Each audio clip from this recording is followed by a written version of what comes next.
जब जब तक अंदर से आनंद की अनुभूतियां नहीं होंगी, अंदर से चिंतित विचार नहीं आएगा, अंदर से एक धारणा नहीं बनेगी, तब तक वह सुख व्यर्थ है। क्योंकि जितना ही ज्यादा व्यक्ति सुखी होने की कोशिश करेगा, जितना ही ज्यादा भोग के पास जाने की कोशिश करेगा, भोग का मतलब है अच्छा खाना, अच्छा रहना, अच्छा खाना पीना, सुख सौभाग्य, ये सब सुख, ये सब भोग है। और जितना ही भोग ज्यादा होगा उतना ही रोग ज्यादा होगा। भोगे रोग भयम, कुले च्युति भयम, वित्ते नृपालाद भयम, मौने दैन्य भयम, बले रिपु भयम, रूपे जराया भयम। अगर रूप है तो हरदम चिंता रहती है कि कल वृद्धावस्था आ जाएगी। मार्लिन मुनरो अमेरिका की सबसे अच्छी एक्ट्रेस थी और एक फिल्म के 25 करोड़ डॉलर लेती थी। मैं 23वें साल में, उम्र की 23वें साल में, जब उसने देखा कि चेहरे पर थोड़ी सी झुर्री आ गई है, उसने सोचा कि बुढ़ापा भी आएगा क्या, और उसने आत्महत्या करके मर गई। 23 साल की उम्र कोई बड़ी बात नहीं होती। और जिसके एक चित्र 1 करोड़ में बिकता था, मगर रूप होते हुए भय रहता है कि ये बुढ़ापा भी आएगा। सर्वम वस्तु भयान्वितम भुवि नृणाम। इस संसार में सभी वस्तुएं और सभी वस्तुओं, सब भोगों के पीछे भय है। सर्वम वस्तु भयान्वितम भुवि नृणाम वैराग्य मेवा भयम। जब अंदर एक वैराग्य की भावना हो जाती है, वैराग्य का मतलब ये नहीं कि आप भगवे कपड़े पहने, इसको वैराग्य नहीं कहते हैं। ये भी नहीं होता कि आप जंगलों में जाकर बैठ जाएं, उसको भी वैराग्य नहीं कहते हैं। वैराग्य का मतलब है कि राग जहां नहीं है वो वैराग्य है। राग का मतलब आसक्ति नहीं है। जहां आप आसक्ति करते हैं वही तकलीफ हो जाती है। जहां आप जो ही बेटे के प्रति मोह करते हैं, चाहे उसको बुखार आती है, आपको तकलीफ होने लग जाती है। जब आप आसक्ति नहीं है, आप कई बार, मैंने बहुत पहले 20, 30, 40 साल पहले 1-2 बार मैं सिनेमा घर में भी गया था और वहां मैं देखता था कि 8 आने का टिकट लेकर के बालकनी में जाके बैठे और औरतें भी कई बैठी, पुरुष भी कई बैठे, पूरा हॉल उसका 3rd क्लास 2nd क्लास जो भी होता था भरा हुआ। और बीच में एक जो हीरोइन थी या महिला थी, उसका बेटा मर गया। बेटा उस पिक्चर में, उस चित्रपट पर मर गया। तो जो औरतें थी वो सिसकारियां लेने लगी, रोने लगी, उनकी आंखों में आंसू लाने लगे और हॉल में इतनी अधिक सिसकारियां भर गई कि जैसे बहुत तकलीफ हुई हो। अब उनको मालूम है कि हम 8 आना टिकट देकर के पिक्चर देखने के लिए आए, 3 घंटे बाद इस पिक्चर में से घर जाना है, इसका हमारे से कोई संबंध नहीं है। मगर आसक्ति हो गई कि मैं मां हूं और ये मेरा बेटा है, ऐसा लगने लगा। जो ही लगने लगा रोने लग गई, जबकि ये मालूम है कि ये तो पिक्चर हाउस है, 8 आने देकर के आए, पिक्चर देख करके घर चले जाएंगे। उनको कोई आंसू नहीं आए। अगर हम संसार में ऐसे टिकट लेकर के आ जाएं, देखेंगे ये सब ठीक है, ये कोई बहू चल रही है, बेटा चल रहा है, ये बाप चल रहा है, ये मां चल रही है, पर ये ध्यान रहे कि मैं 8 आने का टिकट लेकर आया हूं, मुझे वापस जाना है। जब आसक्ति नहीं होगी तो फिर दुख नहीं होगा, और जब दुख नहीं होगा तो धर्म की धारणा होगी। नहीं तो हम हरदम चिल्लाएंगे भगवान ने क्या किया, मैंने इतना पुण्य किया, रोज मंदिर जाती थी, रोज 4 आने चढ़ाती थी, और भगवान ने तो कुछ नहीं किया, आज मेरा लड़का बीमार है। आसक्ति। पिछली बार जो मैंने आपको कहा कि भगवान राम या भगवान कृष्ण के बारे में जो कहा, तो मैं आपसे ज्यादा धार्मिक हूं, इसमें कोई दो राय नहीं। मैं भगवान राम के प्रति भी उतना ही अधिक नतमस्तक हूं।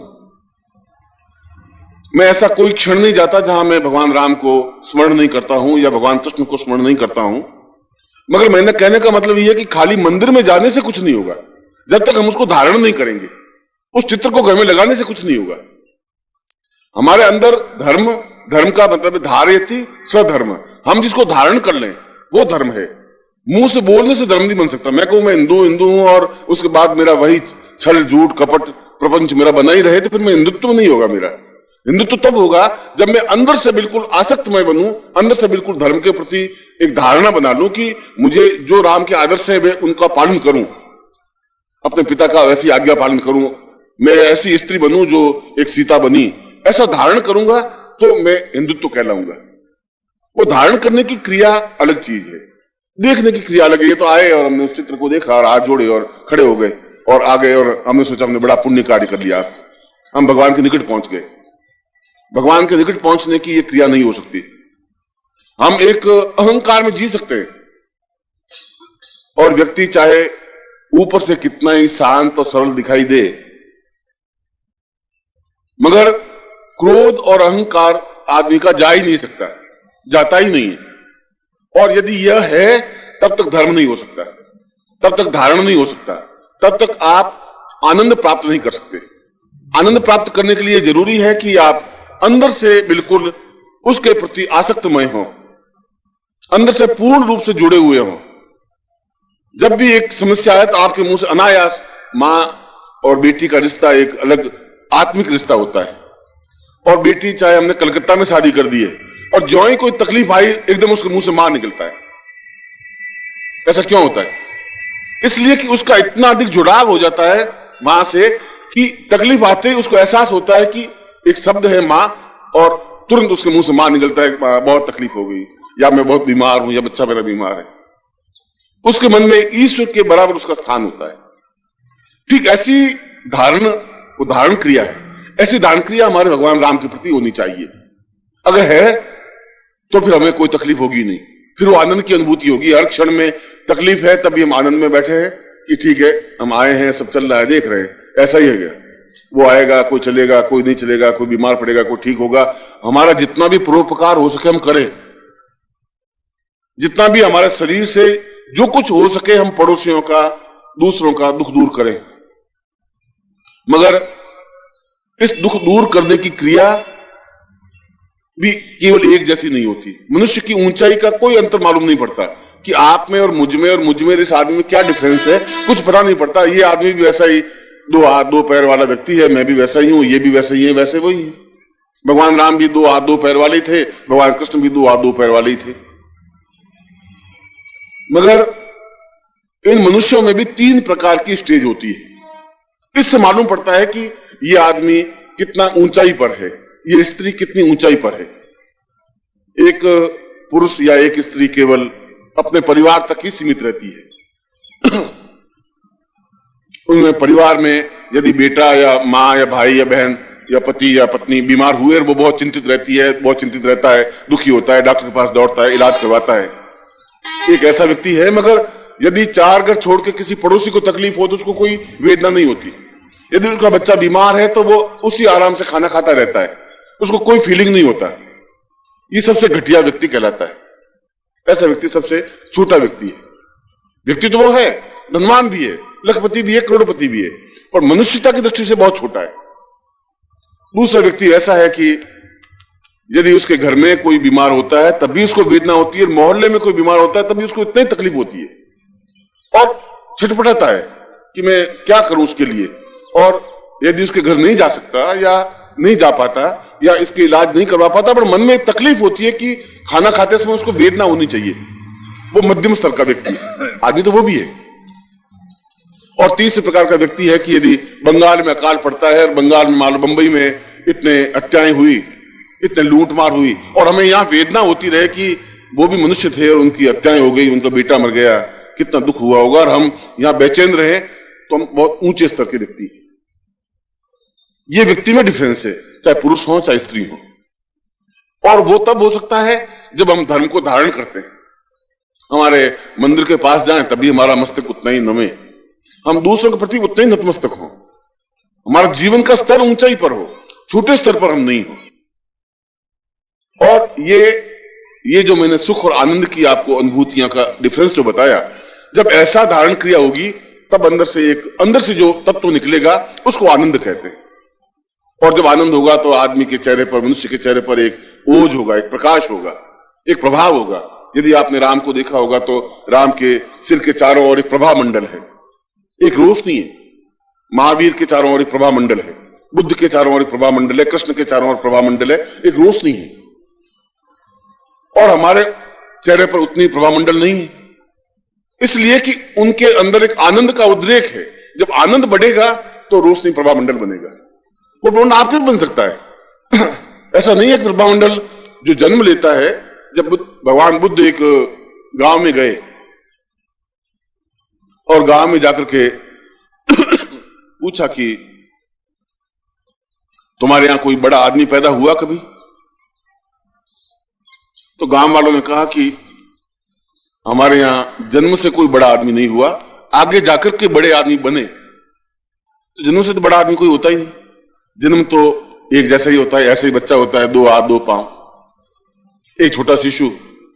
मगर आगे जाकर के उसके कार्यों से, वो अपने कार्यों से कृष्ण बन सकता है, राम बन सकता है, महावीर बन सकता है, बुद्ध बन सकता है, अपने कार्यों से बनता है। जब आपका जन्म हुआ तो प्रभु ने आप में वो सब तत्व दिए थे और है। यदि आप उनसे परिचित ही नहीं हो तो आप उस महानता को नहीं प्राप्त कर सकते जो उन लोगों ने महानता को प्राप्त किया।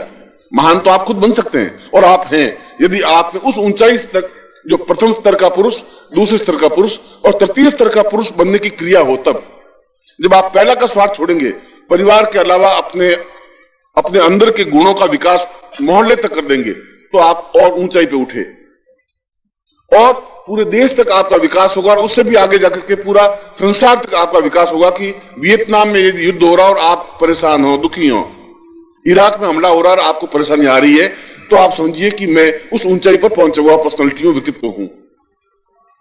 जीवन का क्रम ऐसा होना चाहिए, मगर जीवन का क्रम ऐसा होने के लिए एक दिन में सब कुछ नहीं हो सकता, क्योंकि धर्म और अध्यात्म में मूलभूत अंतर है।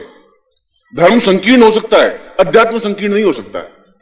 धर्म में हम बिल्कुल एक, अगर धर्म के लिए तो ये लड़ाई हो रही है, ये हिंदू और मुसलमान क्यों लड़ रहे हैं? धर्म के लिए लड़ रहे हैं। अगर उनमें अध्यात्म भावना होती, यदि हमारे शुरू में ही अध्यात्म का विस्तार करते, चेतना अध्यात्म की होती, तो फिर लड़ाई झगड़े नहीं होते, फिर मारपीट नहीं होती, फिर इतनी हिंसाएं नहीं होती, इतने कटते नहीं। अगर किसी का भी लड़का, 18 साल का लड़का मरता है, कटता है, तो लड़का उनका भी उतना ही प्यारा है जितना हमारा लड़का हमारा प्यारा है। उस मां को भी उतना ही दुख हुआ होगा जितना हमको हुआ होगा। डिफरेंस कुछ नहीं, मां वो भी है, मां हम भी हैं, मगर हमारे अंदर कोई चेंज नहीं आता, इसलिए कि हम धर्म के प्रति बद्ध होकर के बैठ गए। अध्यात्म का मतलब है कि हमारे प्राणों का विस्तार पूरे संसार में हो, पूरे ब्रह्मांड में हो, पूरे देश में हो। हमारे लिए सब एक ही मां, जो तुम हो वैसी दूसरी मां है, तुम जैसे पिता हो वैसे दूसरे पिता है। उनकी आंख में आंसू है तो हमारे आंख में भी आंसू है। और ये अध्यात्म का विस्तार, ये अध्यात्म, धर्म को अध्यात्म अंतर समझा रहा हूं। धर्म हमारे जीवन में जरूरी है। मुझे इस बात का गर्व है कि मैं हिंदू हूं, इस बात का गर्व है मुझे, मगर मैं दूसरे धर्मों को भी घटिया ढंग से नहीं देखता हूं। महात्मा गांधी ने भी यही कहा है कि इस बात का मुझे गर्व है कि मैं हिंदू हूं, मगर यह नहीं है कि दूसरा धर्म बिल्कुल खराब है, ईसा मसीह ठीक नहीं है या मोहम्मद साहब ठीक नहीं, ये मेरा मतलब नहीं है। वो भी अपनी जगह सही है, हमने उनका ज्ञान प्राप्त नहीं किया। हमने राम के प्रति, कृष्ण के प्रति, महावीर के प्रति ज्ञान प्राप्त किया, चिंतन किया। ये जीवन का जितना विस्तार तब हो पाएगा जब हमारे अंदर से क्रोध खत्म हो जाएगा, जब अहम खत्म हो जाएगा। 2 तत्व जो तो काम, क्रोध, लोभ, मोह, अहम, 5 तत्व अपने आप में।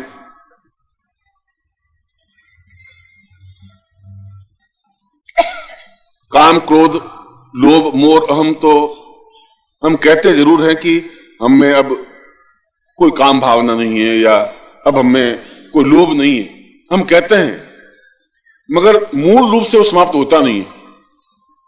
राजस्थान में, आप राजस्थान देख रहे हैं, वहां पर ठाकुर लोग होते हैं, राजपूत होते थे सन 47 से पहले, तो उनके छोटे छोटे राज्य होते थे, 5-10 गांव उनके अधीन, या 50 गांव या 2000 मील का जो एरिया होता था उसके वो राजा होते थे। ऐसे कम से कम 3000 राजा थे। कोई 5 गांवों का राजा था, कोई 25 गांवों का राजा था, कोई 500 गांवों का राजा था, कोई महाराजा थे, पर राजा ही राजा थे सब। और उन राजाओं का काम यह था कि कैसे जनता से वसूल किया जाए, कैसे आराम से रहा जाए। उनके अलावा उनके मन में कोई चिंतन था ही नहीं। उनको बड़ों को राजा कहते थे, छोटे को ठाकुर साहब कहते थे। आज भी आप गांवों में वहां गए नहीं है कभी, देखें तो आज भी उन ठाकुरों की ठसक और बातचीत और ऐसा ही है कि बस अब उनके पास खाने पीने के लिए कुछ है नहीं ज्यादा, वो ठसक खत्म नहीं हुई। तो मैं सन 47 से पहले की बात कह रहा हूं कि एक बहुत बड़े ठाकुर थे, उन्होंने सोचा कि बहुत जिंदगी में पाप कर लिया, बहुत चिड़ियाएं मार दी, बहुत मांस खा लिया, हजारों मुर्गाबियों को खत्म कर दिया, क्योंकि हम ठाकुर हैं। एक बार हरिद्वार जाकर के आ जाएं और सब पापों को धो के आ जाएं। फिर एक बार धोके, अब तक जितने पाप किए वो तो धोके आ जाएं, फिर बाकी पाप करते रहेंगे, फिर एक बार चले जाएंगे। वो चले गए। गांव वालों का अब हम हरिद्वार जा रहे हैं। उनका ठाकुर साहब अब क्यों हरिद्वार जा रहे हैं? अरे नहीं, बस बहुत हो गया, हमने बहुत चिड़ियाएं मारी, बहुत तकलीफ देखी, बहुत लोगों को सताया, तुम लोगों को लूटा, अब हमने वैराग्य आ गया है, अब हम हरिद्वार जाएंगे। अच्छा महाराज जाइए। वो अपने 15, 20, 25, 50 आदमियों को, रानियों को, महारानियों को लेकर के और हरिद्वार आए। हरिद्वार में स्नान वान किया। वहां के पंडित ने कहा कि यहां आप कोई चीज छोड़िए, यानी जैसे कोई स्त्रियां जाती है तो आज भी, पहले भी ऐसी प्रथा थी कि मैं अब आज से आलू नहीं खाऊंगी जिंदगी भर, या मैं शक्कर नहीं खाऊंगी, या मैं गुड़ नहीं खाऊंगी, ऐसी एक चीज छोड़ देते थे हरिद्वार जाने पर। ठाकुर साहब को कहा, पंडित ने, आप कोई चीज छोड़िए। क्या छोड़े? क्यों, खाने का शौक तो बहुत, अब कह दूं गुड़ छोड़ दूं और कल गुड़ का हलवा बने तो फिर कैसे चलेगा? ऐसा चलेगा नहीं। गुड़ भी छोड़ नहीं सकते, शक्कर भी नहीं छोड़ सकते, शराब भी नहीं छोड़ सकते। पंडित का महाराज को छोड़िए, एक चीज छोड़नी पड़ती है। उनका चलो क्रोध छोड़ दिया, आज से क्रोध नहीं करेंगे। पंडित ने सोचा क्रोध साला करे नहीं करे, अब कोई चीज छोड़ दी थी तो 5 किलो गुड़ भाई पंडित जी को दे, जो छोड़ते थे तो 5 किलो वो चीज तोल के देते थे। पंडित सोचा साहब साला कुछ मिले तो नहीं, अब क्रोध छोड़ दिया, ये चीज भी बहुत ऊंची चीज निकली। उनका महाराज आपकी जैसी मर्जी, कोई खाने पीने की चीज, अरे नहीं हम ठाकुर हैं साले, तुम समझते नहीं है। क्यों महाराज? अच्छी, जैसी आपकी मर्जी। वापिस वहां से वो गांव आए। गांव आने पर गांव के बाहर उनका स्वागत सत्कार हुआ और बैठे। ठाकुरों को पहले अम्ल वहां बहुत बांटते थे, पूरे गांव वाले आते थे, उनको अम्ल खिलाते थे। आज भी वैसा ही होता है। अम्ल बांटा गया तो गांव वालों ने पूछा कि महाराज आप हरिद्वार गए, बहुत हमारे धनभाग कि आप हमारे महाराजा, और हरिद्वार जाकर के आए, आपने क्या छोड़ा महाराज? उनका बस बच्चे क्रोध छोड़ दिया, अब क्रोध नहीं करेंगे, बस देख लिया। तो महाराज आपको इतना क्रोध आता था, 2-2 मिनट में आप बंदूक उठाते थे, अब क्रोध छोड़ दिया। अरे बस हरिद्वार चले गए, परिवर्तन हो गया पूरा शरीर, मन प्राण सब बदल गए, क्रोध करेंगे नहीं। वहां एक नाई भी बैठा हुआ था पास में। नाई ने 5-7 मिनट 10 मिनट और बीते तो नाई खड़ा हुआ कि महाराज क्षमा करें, क्षमा गणी महाराज। मैंने कहा क्या बात है, क्यों खड़ा हुआ है? क्योंकि वो तो रैयत उनकी जनता थी, वे तो महाराज ऊपर बैठे हुए थे अकड़ करके कि महाराज एक बात पूछनी है, बुरा नहीं माने तो। क्या पूछ कि महाराज हरिद्वार में आपने क्या छोड़ा? उनका कह दिया तुझे क्रोध छोड़ दिया, अब क्रोध नहीं करेंगे। तो महाराज वापस बैठे। फिर बातचीत होने लगी कि मार्ग में ऐसे गए तो फिर मार्ग में ये तकलीफ हुई, तो फिर दिल्ली के आगे गए तो दिल्ली की जनता ऐसी कि हम तो दिल्ली को पहचान नहीं पाए, अब किधर जाएं? जितने फिर वो नाई खड़ा हुआ 15-20 मिनट बाद कि महाराज क्षमा घड़ी अंदाता हजूर, एक बात पूछनी है। क्या पूछ? कि महाराज आप हरिद्वार गए, क्या छोड़ा होगा? उनका साला तुझे एक बार कह दिया कि क्रोध नहीं करेंगे, क्रोध छोड़ दिया, अब नहीं क्रोध करेंगे, समझा कर, तू छोटी बुद्धि का आदमी है। बैठ गए। फिर 5-7 मिनट बुद्धे कि बस वहां से फिर भी हमने हिम्मत नहीं छोड़ी, दिल्ली के आगे गए तो दिल्ली के आगे मुजफ्फरनगर आया, फिर रेवाड़ी आई, ये आया, फिर आकर के हरिद्वार चले गए। घबराए नहीं हम भी ठाकुर थे, ऐसा किया। फिर 15 मिनट में फिर वो नाई खड़ा हुआ, अंदाता क्षमा गणी हजूर, एक बात बोल। कई बात है कि महाराज आप हरिद्वार पधारिया? तो हाँ कि महाराज वहां क्या छोड़ा? कि साला छपनिया बदमाश उल्लू का पट्टा और लिया जूता हाथ में पीछे दौड़े। तो महाराज समझ गया आपने क्या छोड़ा, समझ गया। क्रोध करके आप पीछे दौड़ रहे हैं, अगर कह रहे हो क्रोध छोड़ दिया, हम क्रोध छोड़ नहीं पाते। हम कहते जरूर है, छोड़ना और कहने में डिफरेंस है। और जब तक हम छोड़ेंगे नहीं, तो जब तक अंदर भरा हुआ क्रोध और अहंकार है, तो फिर उस जगह आप धर्म को कहां धारण करेंगे? फिर ज्ञान को कहां धारण करेंगे? फिर किस जगह पर आप चेतना को धारण करेंगे? जब तक आप मानसिक रूप से परिवर्तन नहीं होंगे, तब तक आपके जीवन में अध्यात्म का विस्तार नहीं हो पाएगा। और जब तक अध्यात्म नहीं है, तब तक जीवन में आनंद की उपलब्धि भी नहीं है।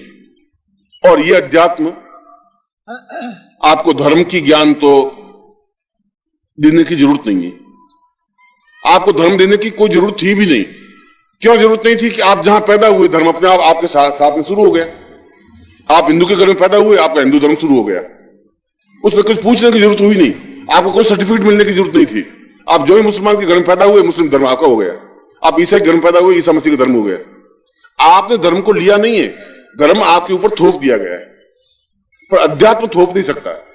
अध्यात्म को तो प्राप्त करना पड़ेगा। आप ये समझेंगे कि ये वेद, ये पुराण, ये शास्त्र, ये देवता, ये ईश्वर, ये शिव, ये क्या है, इनको आप जानते भी नहीं है। यदि भगवान राम को आपने देखा है कि राम के हाथ में धनुष बाण हैं और ऐसे राम जी हैं, ये आपके माइंड में बिल्कुल स्पष्ट है। और यदि आज यहां से आप बाहर जाए, सचमुच के भगवान राम आ जाएं, एक धोती कुर्ता पहने हुए, हाथ में शॉल लगे हुए, तो आप पास में निकल जाएंगे, आप पहचानेंगे ये राम है? आप नहीं पहचानेंगे, क्योंकि आपने कभी राम को देखा नहीं है। आपने पहचाना चित्रों के माध्यम से, और जो चित्र जिसने बनाए हैं वो भी आपके मेरे जैसा ही आदमी था। उसने भी राम को देखा तो था नहीं। उसने भी कल्पना से कि रामायण में तुलसीदास ने लिखा है कि राम हाथ में धनुष बाण लिए हुए थे, ऐसे थे, वीर थे, बहादुर थे, ऐसा चेहरा था, वैसा उसने चित्र बना दिया। पर उस कल्पना के द्वारा चित्र बनाया हुआ और वास्तविक चित्र में बहुत बड़ा अंतर होता है। मैं आपका चित्र, आप कहेंगे मेरा चित्र बनाओ, तो किशन लाल का चित्र बनाओ, 2 आंख, 2 कान, टोपी पहनी हुई है, ऐसे पाव है, पर उसका फोटो, उस मैंने जो चित्र बनाया उसमें अंतर होगा। इसे उस चित्रकार ने भी जो चित्र बनाया वो बिल्कुल वही राम है, उसमें और थोड़ा अंतर हो सकता है। उसको कौन समझाएगा? धर्म तो समझा नहीं सकता। धर्म ने कहा ये राम है, मैं भी कह रहा हूं ये राम, मगर वास्तविक राम अगर धोती पहने हुए हैं या कुर्ता पहने हुए हैं, कभी भूल से धोती कुर्ता पहन भी दिया, तो क्या हम पहचान सकते हैं? नहीं पहचान सकते। तो कैसे पहचानेंगे? जब तक आनंद की उद्रेक होगा, और आनंद का उद्रेक तब हो सकता है कि आनंद की उपलब्धि कब हो सकती है? जब तुम्हारे पास गुरु होगा, चाहे कोई गुरु हो, चाहे कैसे ही गुरु हो, मगर गुरु हो, फ्रॉड नहीं हो, धोखाधड़ी नहीं हो, छल नहीं हो, झूठ नहीं हो, कपट नहीं हो, असत्य नहीं हो। इसलिए गुरु को ब्रह्मा कहा है, इसलिए गुरु को विष्णु कहा है। जो सही अर्थों में गुरु हैं, जो सही अर्थों में आपको ज्ञान देने वाले हैं कि ये राम का मूल चिंतन ये है कि आप आंख बंद करें, अंदर आनंद की उद्रेक होगा, तो उस राम का वास्तविक स्वरूप आप अंदर देख सकेंगे। बाहर के चित्रों को देखने की आपको जरूरत नहीं रहेगी। जो ही आपने आंख बंद की, जो ध्यान लगाया, तो ये अंदर अगर आपका राम के प्रति चिंतन है, राम की मूर्ति, राम का चित्र, राम का बिंब साक्षात आपके सामने उपस्थित होगा। वो मूल रूप से स्वरूप उपस्थित होगा, और वह मूल स्वरूप बिल्कुल वास्तविकता के साथ आपको भगवान राम के चरणों में समर्पित कर सकेगा। त्वदीयं वस्तु गोविंद तुभ्यमेवं समर्पयेत्। ये शरीर, ये मन, ये प्राण, ये तुम्हारा है। त्वदीयं वस्तु गोविंद, तुमने मुझे दिया है, और तुभ्यमेवं समर्पयेत्, मैं वापस आपको ही समर्पित करता हूं। ये समर्पण की जो क्रिया आएगी वो बाहर से नहीं आ सकती। बाहर से ढोंग हो सकता है, बाहर से हो सकता है कि मैं मंदिर में जाऊं और मेरे मन में बिल्कुल उतनी श्रद्धा नहीं हो, पर अंदर से होगा तो फिर मैं अपने घर में भी बैठा रहूंगा, तभी मैं उस भगवान राम के दर्शन साक्षात रूप में कर सकूंगा। मेरे चेहरे पर एक मुस्कुराहट होगी, ओज होगी, एक तेज होगा, और मेरे चारों ओर उस रश्मियों का, उस किरणों का विकास होगा ही होगा, निश्चित रूप से होगा। ऐसा ध्यान भगवान राम ने भी किया होगा, तब उनके चारों ओर प्रभा मंडल बना है। ऐसा ध्यान, ऐसी धारणा कृष्ण ने भी की होगी, तब उनके चारों ओर प्रभा मंडल बना है। और उस युग में उनको भी, कृष्ण को भी कोई पहचान नहीं पाए थे, इसलिए उनको जितना अत्याचार कृष्ण पे हुआ उतना तो किसी मनुष्य पे हुआ ही नहीं होगा। बचपन से उनको मारने की क्रियाएं बनी, अगासुर गए, बकासुर गया मारने के लिए, कंस ने उनको प्रताड़ित किया, जलील किया, वासुकी उसने यमुना में छलांग लगाई तो उसको सांप ने उसको मारने की कोशिश की, और उत्तर प्रदेश में मथुरा में पैदा होकर के और ठेठ द्वारिका में जाकर बसना पड़ा, गुजरात के आगे, इसलिए कि लोगों ने उनको पहचाना नहीं। और जब लोगों ने नहीं पहचाना, तब कृष्ण को उस महाभारत में गीता के माध्यम से कहना पड़ा कि तुम मूर्ख हो, तुम नहीं, मुझे नहीं पहचान रहे हो, मैं भगवान कृष्ण हूं, मैं भगवान हूं, मैं ईश्वर हूं। अगर तुम यो नहीं समझ रहे हो तो यो समझ लो कि ये सब पेड़ है, इन पेड़ों में सबसे अच्छा पेड़ पीपल है, मैं पीपल हूं, यो समझ लो। तुम इतने मंद बुद्धि हो, ये नहीं समझते कि सब नदियां जितनी सैकड़ों हैं उसमें गंगा नदी श्रेष्ठ है, तो मैं गंगा नदी हूं, यूं समझ लो। तो कृष्ण को कहने की क्या जरूरत पड़ी? इसलिए जरूरत पड़ी कि आम आदमी वो समझ नहीं पा रहा था कि ये क्या है, इसलिए उनको कहना पड़ा। और ये कहना इसलिए पड़ा कि उनके पास कोई गुरु नहीं था जो समझाते कि ये जो सामान्य आदमी है महाभारत में खड़ा है, ये ईश्वर का अंश है, ईश्वर का अवतार है। वो उनको बताता तो फिर उनको कृष्ण को बोलने की जरूरत नहीं पड़ती। तुम्हें बोलने की जरूरत इसलिए पड़े कि तुम जब समझो नहीं तो तुम्हें समझाने की क्रिया होगी।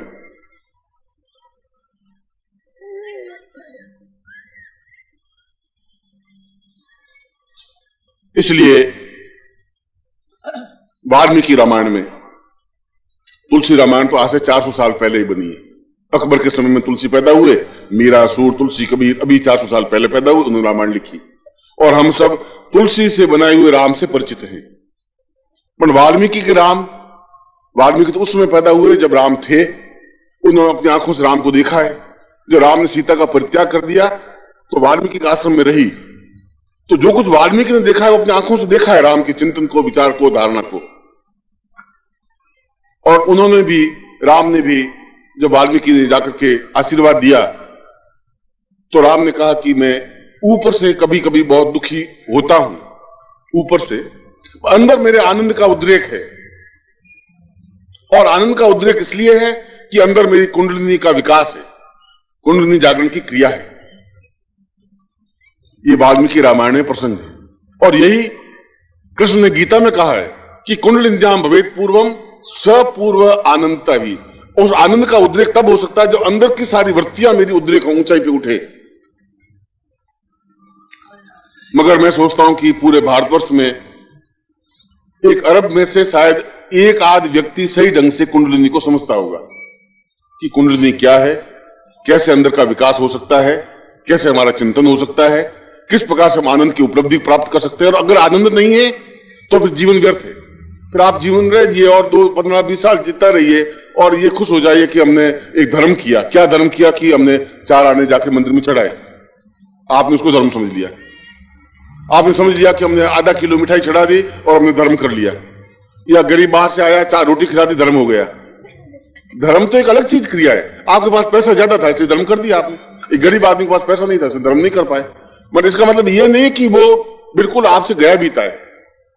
उसके पास जो पूंजी है वो आनंद की पूंजी है, जो श्रेष्ठ पूंजी है, जो पूर्णता की पूंजी है, जो गुरुत्व की पूंजी है। उस गुरु के माध्यम से उस भगवान को पहचानने की क्रिया है। उसने भगवान को बाहर नहीं देखा है, उस अंदर उसका विकास किया है, प्राणों के अंदर। और जो विकास किया है तो जो ध्यान अवस्था में जाता है तो ऐसी अजीब सुख और आनंद की अनुभूतियां होने लगती हैं। एक पूर्ण पुरुषत्व बनने की क्रिया पूरी होती है और वह व्यक्ति अपने आप में एक नर से पूर्णता तक